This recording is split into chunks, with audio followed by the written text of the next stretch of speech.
So here in 579 to 583, Aeneas has seen Helen cowering by the shrine of Vesta with Troy falling around her and around him.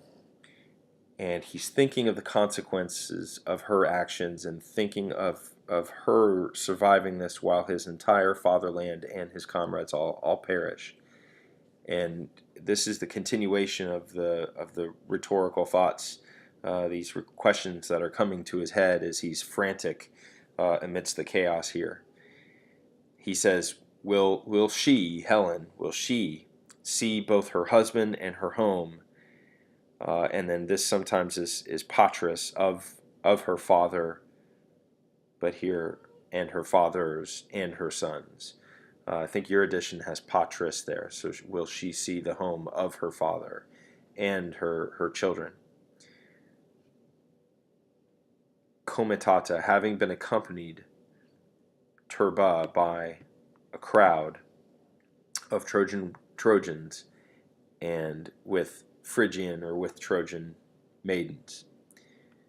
Will Priam have died by the sword? Will Troy have burned by the fires? Will the Dardanian shore so many times sweat with blood?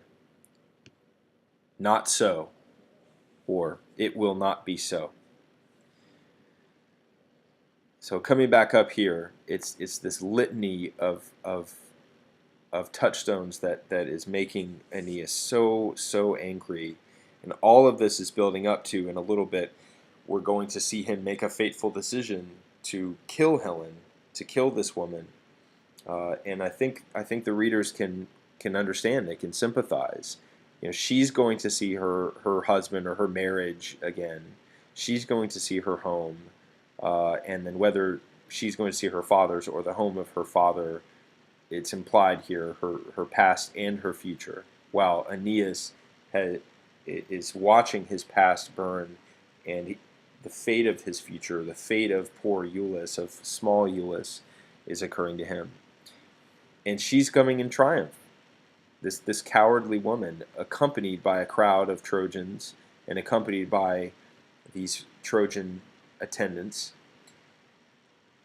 Grammatically, these are future perfect, ocederit and arcerit, and so I translated them thusly in my translation here at the beginning. So I said, will Priam have died by the sword, and will Troy have burned by fire?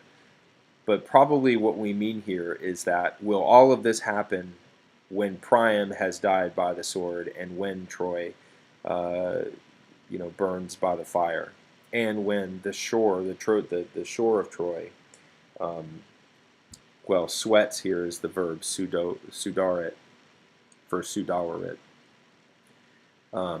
But we can imagine that he's talking about the waters lapping up on the shore, bringing blood with them. An image that I know that a lot of you guys have seen in images of D-Day at Normandy, like whether we're talking about Saving Private Ryan or something else.